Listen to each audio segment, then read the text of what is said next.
While I was at a meeting, my boss moved my team's desks to the basement, claiming our new star employee deserves the best offices. When I got back and saw my team upset, I just smiled and said, "Pack your bags." My boss had no idea what was coming. I walked into the office after my 3-day regional meeting feeling lighter than I had in months. The quarterly numbers were excellent. Our project deadlines had all been met, and I'd even managed to secure additional budget for team training. The moment I stepped off the elevator, something felt wrong. The usual Monday morning buzz was missing from our department floor. The East Wing corridor where my team of 7 brilliant engineers worked was eerily quiet. "Finola?" I called out, looking for our lead developer who was always first to arrive. No answer. Our workspace, the one we'd earned after delivering 3 consecutive breakthrough projects, stood empty. Desks cleared, monitors gone, even the potted plants we'd nurtured were missing. Only rectangular dust outlines remained where our equipment had been. I spotted Loxley from accounting walking past. "Hey, what happened to my team?" "Oh." His expression shifted to something resembling pity. "You should check the basement. They moved them yesterday." The basement? We didn't even have office space in the basement. The elevator ride down felt eternal. Each floor passing by heightened my dread. When the doors opened, I had to navigate through storage areas and maintenance rooms before finding a door with a hastily printed sign, "Engineering Team B." I pushed it open to find my team huddled between exposed pipes and utility boxes. Their monitors balanced precariously on folding tables. Extension cords snaked across the concrete floor. Water dripped from a ceiling pipe, landing with rhythmic plunks into a bucket near Finola's makeshift desk. "What happened?" I asked, though their downcast faces told me everything. Finola looked up, her eyes burning with humiliation. "While you were gone, Dieter came down with movers. Said we needed to relocate immediately to make room for the new specialist. We had 30 minutes to pack everything." "A specialist? What specialist?" "Some productivity expert. Ren, our youngest developer, added. Dieter says he's going to revolutionize the whole department." I climbed back upstairs to our former workspace, MRA. Bright, airy, strategically positioned between the testing lab and design team. Now it housed a single person. A young man arranging framed certificates on what used to be my desk, while Dieter, our department head of 5 months, hovered nearby with an expression of unbridled admiration. "Ah, there you are," Dieter exclaimed when he spotted me. "Meet Bastian, our new productivity transformation specialist. His revolutionary approach increased output 300% at his last 3 companies. He needs proper space to implement his vision." He lowered his voice. "Your team can manage downstairs until next quarter's budget review." I stared at Bastian, who didn't even pause arranging his awards to acknowledge me. I nodded silently and returned to the basement where my team waited.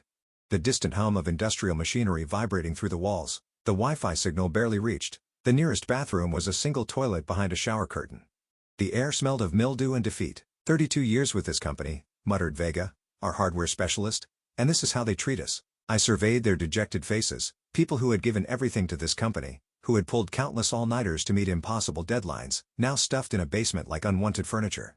Then I smiled calmly. "Pack your bags," I said, "not just for down here, everything." They stared, confused but trusting. I held their gaze, my smile never wavering. "Trust me, just start quietly gathering everything you might want to take with you someday and keep this conversation between us. If you're enjoying this story so far, please tap that like button and subscribe for more workplace revenge stories that will leave you breathless. I'd love to hear in the comments if you've ever been undervalued at work. My name is Thea Moretti, and until that basement moment, I'd been the loyal, dependable leader of Engineering Team B for 8 years. Before joining the company, I'd spent 15 years coordinating refugee camp logistics during humanitarian crises across 3 continents. The company had hired me for my technical knowledge, unaware that I'd spent those years building global industry relationships while setting up supply chains in impossible conditions. I wasn't just good at solving technical problems, I excelled at solving human ones. When I transitioned to corporate life, I brought those skills with me. I could spot talent in unlikely places and build cohesion among wildly different personalities. Each member of my team had been handpicked not just for their technical brilliance, but for their ability to solve problems under extreme pressure. Finola, our lead developer, had been rejected by 3 other companies because of her unfiltered communication style before I recognized her genius with complex systems. Ren, fresh out of college but with natural talent for finding elegant solutions, had been passed over for higher-profile graduates. Vega had been ready to retire when I convinced him his hardware expertise was irreplaceable. Then there was Dax, our quietest member who spoke 5 programming languages but struggled with human ones. Kyrie, whose testing protocols had become industry standard. Indra, whose security systems were impenetrable. And Noor, who could translate technical requirements into language anyone could understand. For 8 years, we delivered consistently excellent results without fanfare. We weren't the flashiest team, but executives knew we were the ones to call when they needed something impossible done reliably. 6 months earlier, our longtime department head retired, and Dieter arrived with grand ambitions but zero understanding of our work. From day one, he'd been hunting for a game-changer to impress executives, ignoring our consistent results in favor of flashy innovations. His golden hire, Bastian, had dazzled him with buzzword-filled presentations and promises of revolutionary methods. What Dieter never investigated was why someone with such transformative skills changed jobs 3 times in 2 years. For 2 weeks after the basement relocation, we worked from our exile. The conditions were abysmal. The temperature fluctuated wildly. The lighting gave everyone headaches, and twice we had to cover equipment during overhead pipe leaks. Yet my team followed my quiet instructions. Archive projects, organize knowledge bases, create transition guides, while continuing their assigned tasks without complaint. "I don't understand why we're documenting everything so meticulously," Dax whispered one afternoon. "It's not like they appreciate our work anyway. Everything we do should be done with integrity." I replied, loud enough for everyone to hear, "No matter where we do it." The others exchanged glances but kept working. They trusted me, even if they didn't understand. Then came a surprising call from Yvonne, the CEO, requesting I present our team's accomplishments at the upcoming board meeting. My team's spirits lifted. Finally, recognition. The morning of the presentation, I dressed in my best outfit and carefully reviewed my slides in the basement's dim light. As I climbed the stairs to the executive floor, Dieter intercepted me in the stairwell. "Change of plans," he smirked, blocking my path. "The board wants to hear about future innovations, not past performance. Bastian will present instead. But Yvonne specifically requested, I spoke with her this morning. She agrees, my approach makes more sense." His smile didn't reach his eyes. "The board needs to hear about where we're going, not where we've been. You can go back to your workspace." My team deflated when I returned with the news. Our youngest member, Ren, glanced at her half-written resignation letter visible on her screen. "So this is it? We're just giving up?" "Not yet," I replied, my voice steady. "Keep packing quietly." Later that day, word spread through the company grapevine that Bastian's presentation had bombed spectacularly. Board members had asked technical questions he couldn't answer, exposing his shallow understanding of our core business. Dieter attempted damage control by promising our team would implement the concepts, despite their reluctance to embrace change. That afternoon, Dieter visited our basement, suddenly friendly. "Good news, we're considering moving you back upstairs, to the East Wing." The East Wing, slightly better than the basement, but still a clear demotion from our original space. The message was clear. We were still less valuable than the golden hire. "Thank you for recognizing our value," I said, surprising my confused team who expected outright rejection. Hope flickered again. That evening, Ren admitted she'd torn up her resignation letter. "If we're moving back upstairs, maybe things will improve." I merely nodded, saying nothing to confirm or deny her optimism. 2 days later, I invited an old colleague to tour our facility. As we walked through departments, I deliberately timed our arrival at the executive floor for when I knew Dieter would be showing Bastian around to potential clients. "See ya," Dieter called out, too loudly, too friendly. "Perfect timing, come meet Grayscale Solutions executive team. They're interested in Bastian's productivity system." I approached with my visitor in tow. "This is my colleague, Talia." Dieter eagerly introduced Talia to Bastian, who launched into his rehearsed transformation speech. "Fascinating approach," Talia said when he finished. "You've used this successfully elsewhere?" "Absolutely. My methods boosted efficiency dramatically at my previous companies. Northwest Technologies saw a 300% productivity increase in just 1 quarter. "Strange," she replied, her voice cool and measured. "I sit on the board of Northwest Technologies. We never recorded such improvements. In fact, we noted significant project delays during your tenure there." The conference room went silent. Bastian's confident smile faltered. "There must be some confusion," Dieter began, his face flushing. "No confusion," I interjected. "Alia's here because I accepted her job offer yesterday. I'm bringing my team to establish a new engineering division at her company. We start next Monday." The Grayscale executives shifted uncomfortably. Bastian's confident smile vanished completely. "You can't take your team," Dieter sputtered. "That's poaching. It's unethical. But completely legal," I finished for him. "Check our contracts, no non-compete clauses. You relocated us to a basement with leaking pipes while focusing resources on unproven methods. Talia is offering us double our current salaries and proper working conditions. The board will never." "The board approved it yesterday," Talia added.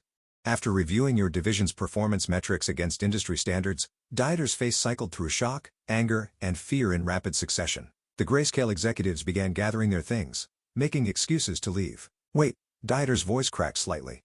"The East Wing renovation starts tomorrow. I'll match their salary offers." I looked at him with the same calm smile I'd worn since finding my team in the basement. "Too late," I said. The executives from Grayscale filed out, followed by Talia, who said she'd wait for me in the lobby. When only Dieter, Bastian, and I remained in the room, Dieter turned on me. "Do you have any idea what you've done?" he hissed. "I've secured my team's future," I replied. "Something you failed to do." "You've destroyed mine," he said, his voice breaking. The board was already questioning Bastian's hiring. If your entire team leaves, you chose him over us, I said simply.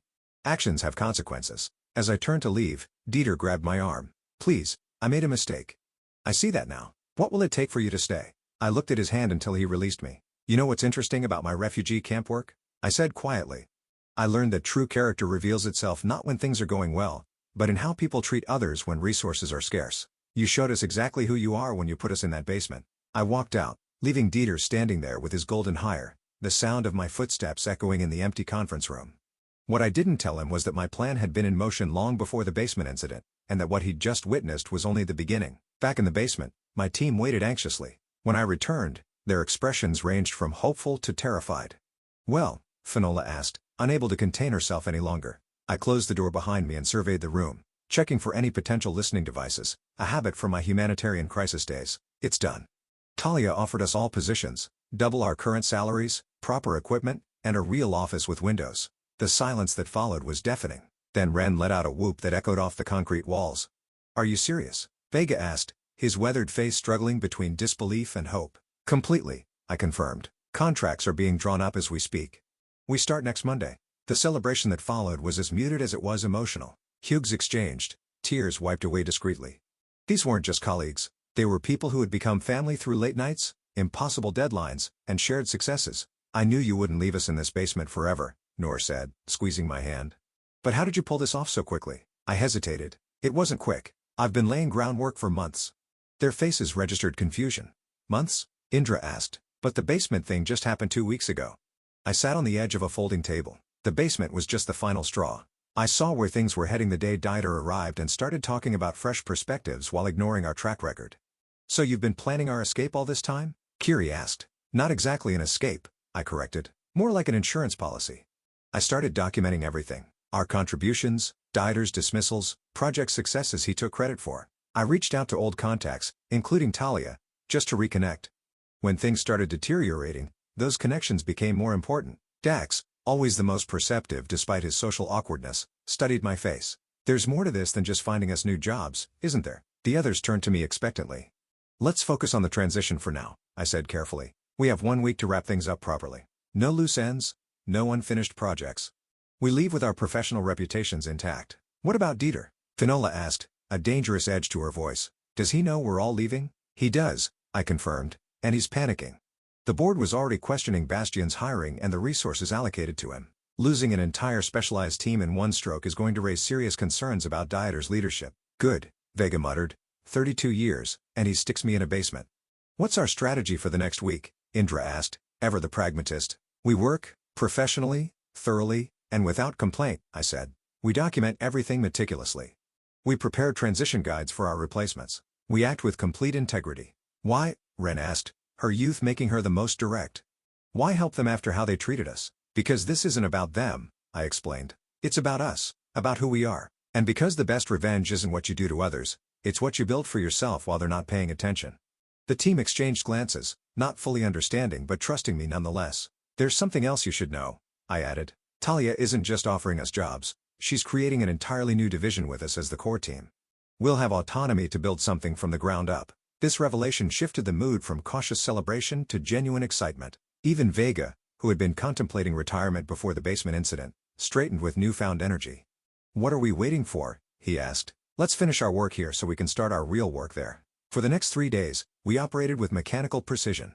Every line of code was commented, every process documented, every system mapped. We worked longer hours than necessary, our impending freedom fueling our productivity. On the 4th day, Dieter appeared in our basement, looking haggard. Dark circles shadowed his eyes, and his typically immaculate shirt was wrinkled. Thea, can we talk privately? He asked, his voice lacking its usual confidence. I glanced at my team, who pretended to be absorbed in their work while obviously straining to hear. Anything you need to say can be said here. We don't have secrets. He shifted uncomfortably. I've spoken with the executive team. They've authorized me to offer your entire team a 15% raise, effective immediately. We're also expediting the renovation of the East Wing. You could be back upstairs by next week. I noticed he didn't mention what would happen to Bastion. That's very generous, I said, but we've already signed contracts with Talia. Contracts can be broken, he pressed. I'm sure there are clauses. There aren't, I interrupted. Alia's legal team made sure of that. Dieter's professional veneer cracked slightly. Please, Thea, I admit I made a mistake with the basement situation. but this is going to destroy my career. The board meeting is on Friday, and if I have to announce that our entire engineering team resigned. For a moment, I almost felt sorry for him. Almost. The basement wasn't a mistake, Dieter. It was a revelation. It showed us exactly how much you valued our contribution. I kept my voice level.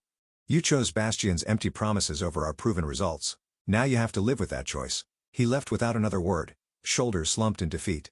The moment the door closed, my team erupted in whispered exclamations. Did you see his face? Kyrie marveled. 15%, Dax murmured. That's substantially less than double. It's not about the money, Finola said sharply. It's about respect.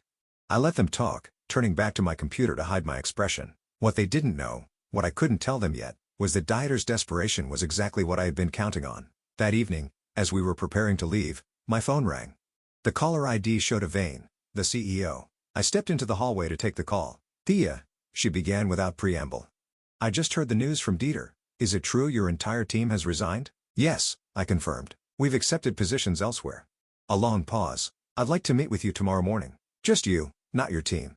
9 o'clock in my office. I'll be there, I agreed, then hung up. When I returned to the basement, 7 pairs of eyes locked onto me. The CEO, Finola guessed. What did she want? A meeting tomorrow morning, I replied, keeping my tone neutral. Are they going to try to stop us from leaving? Ran asked, worry creasing her forehead.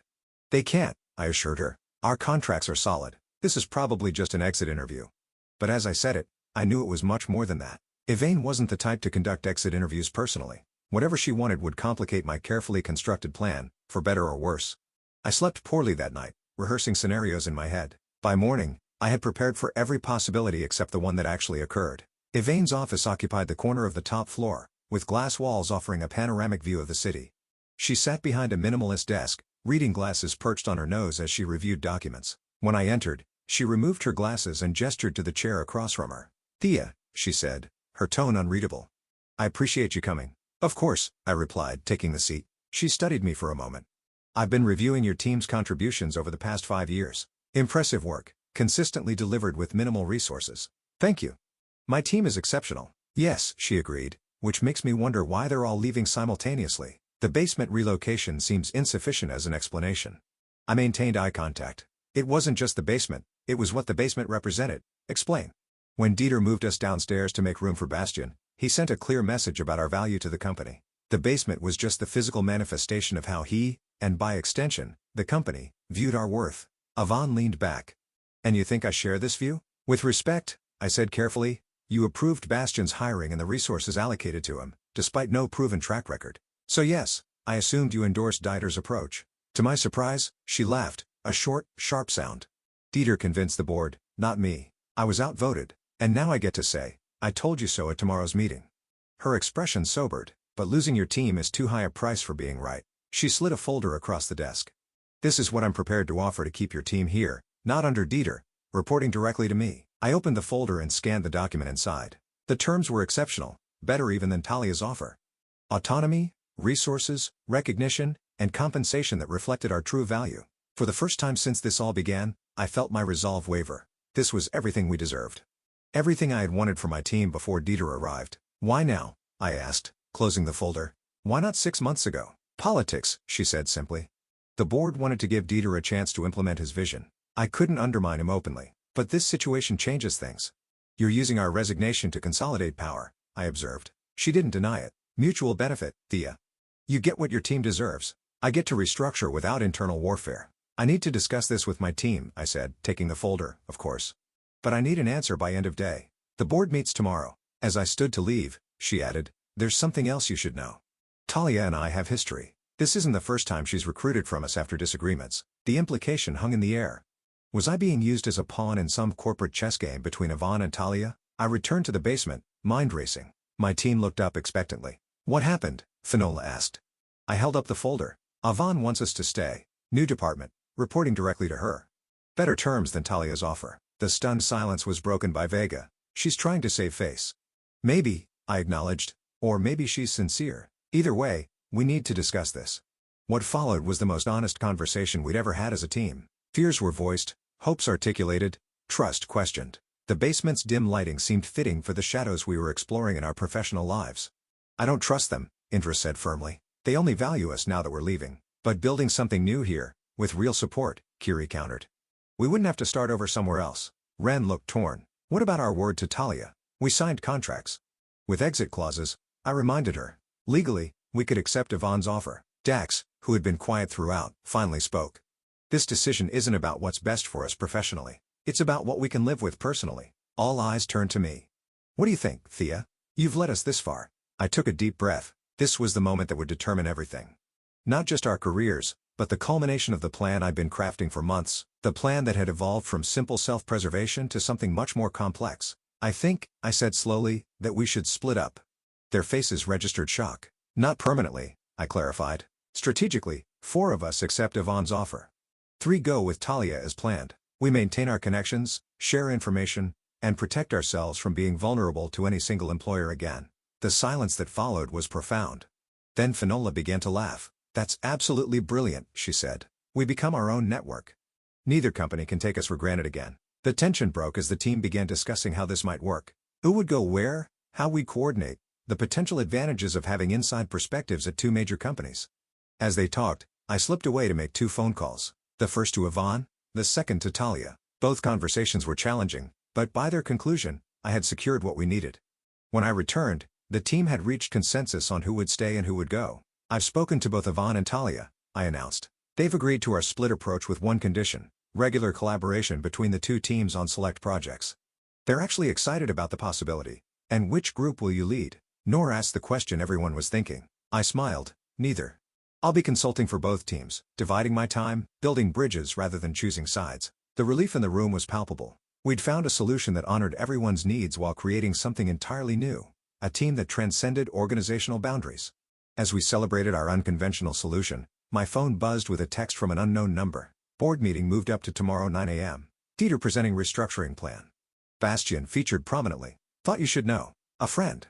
I stared at the message, my mind rapidly recalculating. This changed everything and nothing. The final phase of my plan would need to happen sooner than expected. But the outcome might be even better than I'd hoped. Change of plans, I announced, interrupting the celebration. We need to prepare for tomorrow's board meeting. Why? Vega asked. We've made our decision. Because, I said, tomorrow isn't just about our future. It's about making sure everyone understands exactly why we're leaving and what they're losing. As I outlined what we needed to do, I saw understanding dawn on their faces. This wasn't just about finding better jobs or escaping a bad situation. This was about changing the system that had devalued us in the first place. By midnight, we had everything prepared. As we finally left the basement, possibly for the last time, Ren asked the question I'd been waiting for.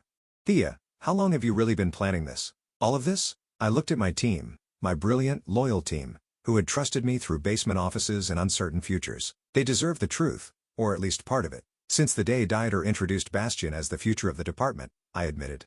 But what's happening tomorrow? That part I've been planning much longer. What exactly is happening tomorrow? Finola pressed. Justice, I replied simply.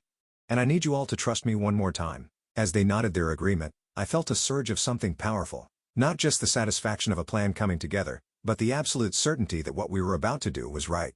Not just for us, but for every overlooked team, every undervalued contributor, every person who had ever been relocated to a metaphorical basement to make room for someone flashier but less substantial. Tomorrow would change everything, and no one, not even my team, knew exactly how. Morning arrived with a pale light filtering through the basement's tiny windows. I arrived before anyone else, dressed in the charcoal suit I reserved for the most important client presentations. As my team arrived one by one, each looked surprised to see me already there, calmly preparing materials. Ready for today? Finola asked, setting down her bag. More than ready, I replied, handing her a sealed envelope. When the time comes, you'll know what to do with this. The others received similar envelopes.